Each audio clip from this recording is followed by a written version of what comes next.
అందరికీ నమస్కారం. Welcome to Sandhya kitchen India.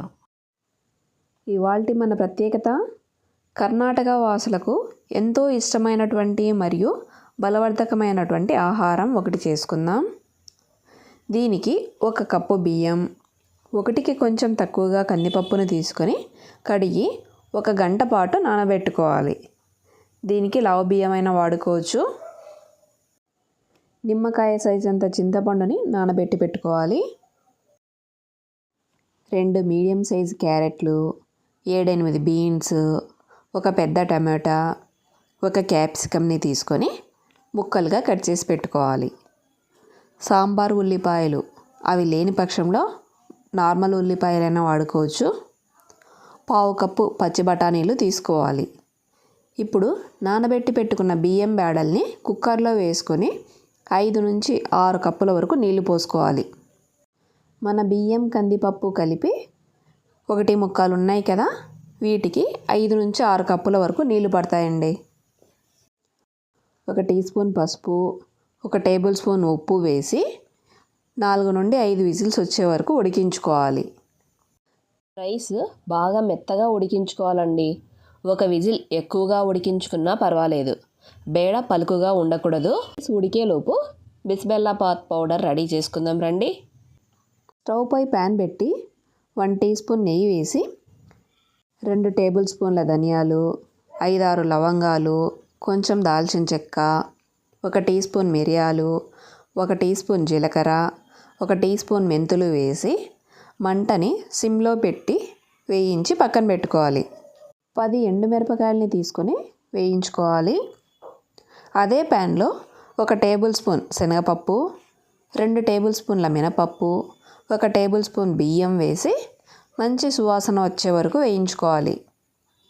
బియ్యం బేడలు బాగా వేగాయి కదా, చివరగా 2 టేబుల్ స్పూన్ల ఎండు కొబ్బరి పొడి వేసి మరో నిమిషం పాటు వేయించి చల్లారే వరకు పక్కన పెట్టుకోవాలి.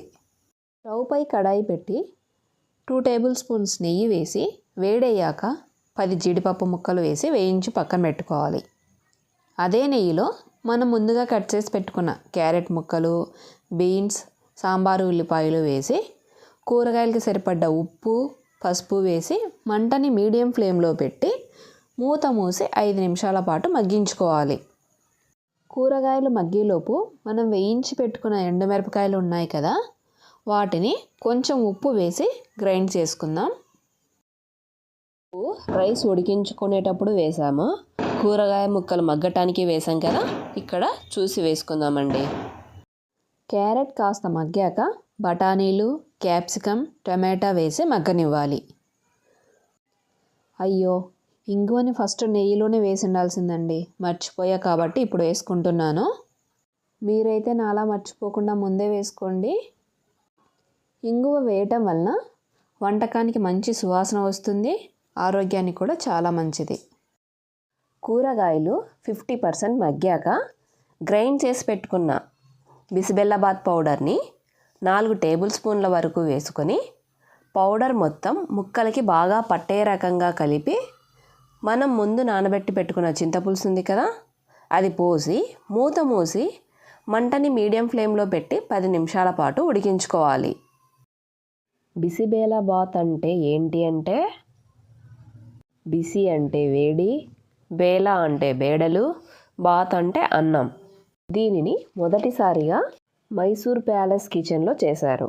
కూరగాయలు బాగా ఉడికాయి కదా, ఇప్పుడు మనం వండి పెట్టుకున్న రైస్ ఉంది కదా, అందులోకి ఈ కూరగాయల మిశ్రమం పోసి బాగా కలపండి.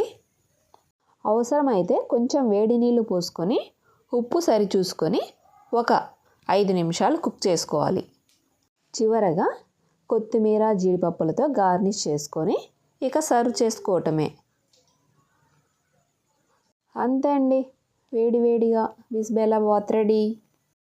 దీనినే హాట్ లెంటిల్ సోర్ రైస్ అని కూడా అంటారు. ఒకవేళ ఈ బిస్బెల్లాబాత్ పౌడర్ మిగిలిందనుకోండి, రసం పొడిగా కూడా వాడుకోవచ్చు. Thanks for watching my video. Please like, share and subscribe to my channel. Thank you.